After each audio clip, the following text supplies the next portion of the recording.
Easy ways to save on everyday expenses. Let's face it, life can get pretty expensive. And we're not talking about nice to haves like vacations or fancy cars. No, we're talking basic stuff. Rent, groceries, even the upkeep on that 10-year-old minivan of yours. And it seems like things get pricier and pricier every year, don't they?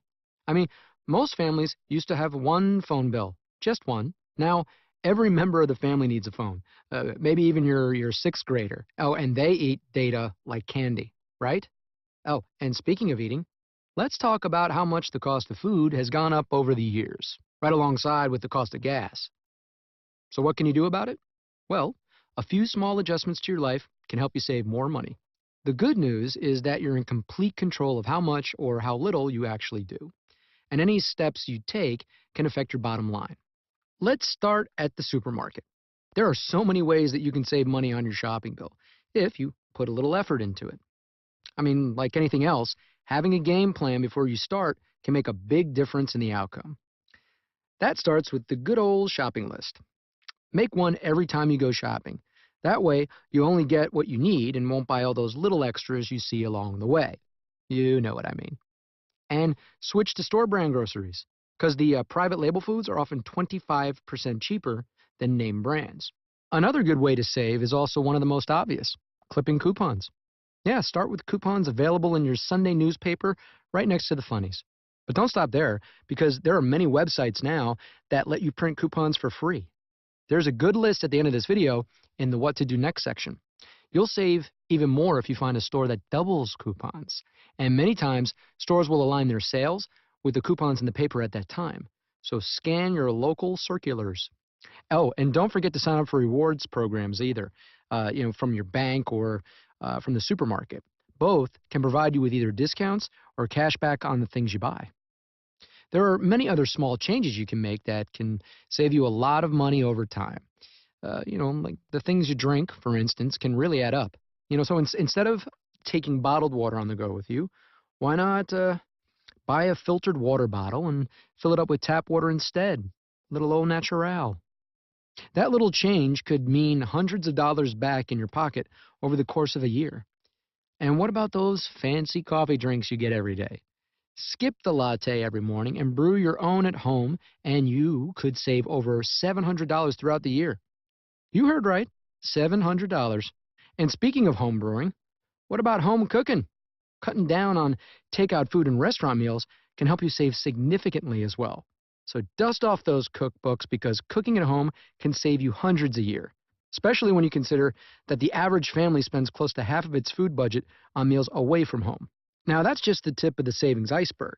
Let's talk about ways for you to save big, really big, on your bills. Nowadays, everybody has cable, but its cost just seems to go up and up every year. According to smartmoney.com, the average monthly bill is around $86. Imagine having an extra $1,032 a year to sock away. Huh. Well, you can still get all the entertainment you want without shelling out that kind of cash.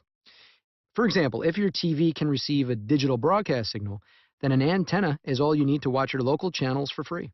Even if you have an older analog TV set, an inexpensive converter box and antenna will do the trick for you.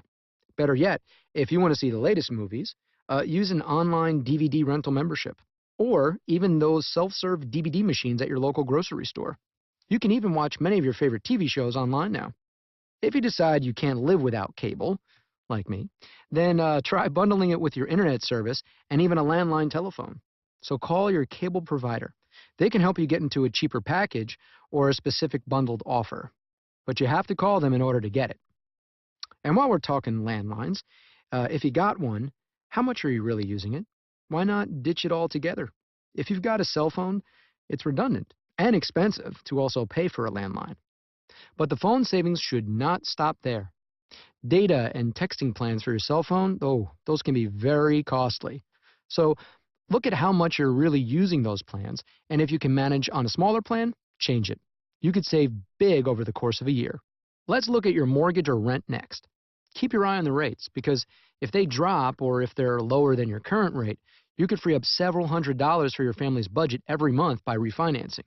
Or If you rent, it never hurts to ask your landlord if they may be willing to give you a better deal so you'll renew your lease. Very smart.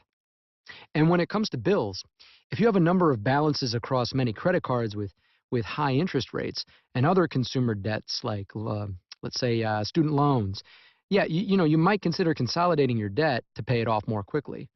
That may save you on interest every month and add to your bottom line. There's also things you can do around the house. Let's start with the lights. Shut them off while you're not using them. Simple, right? I mean, but you would really be surprised how much money you can save by turning off the lights when you're not in a room. Another easy idea is to use a programmable thermostat. They're relatively easy to install, and they can also help you save significantly on your heating bill by lowering the temperature automatically while you're not home or asleep. And don't forget to live green. The average family spends $1,900 a year on energy bills. You can find other ways to save by doing a home energy audit using a free calculator developed by the Environmental Protection Agency's Energy Star program. Yes, you will find it at energystar.gov. You'll benefit financially by switching up your entertainment rituals too. Matinees and early shows are always cheaper when going to the movies. Or sample that hot new restaurant in town during lunch hours, when menu prices tend to be less expensive instead of going for dinner. And while you're dining out, instead of ordering a soda or juice, why not ask for tap water? And if you drive to work, try carpooling or switch to public transportation. Bus and train commuters can save thousands of dollars per year over drivers. And sharing a ride can dramatically help you save because you're cutting gas costs, not to mention wear and tear bills. Also, it's green. Saving more money. Something we all want to do more of, especially when you've got tips like this to get you started. Now, whether it's a simple change like making your own coffee or something requiring a little more effort like bundling your cable, phone, and internet services, when you get creative with your efforts to save, it can really pay off. So if you keep track of your progress with a budget, you might be surprised that the little changes you make along the way can help to fatten up your piggy bank. And really, what's better than a fat and happy piggy bank?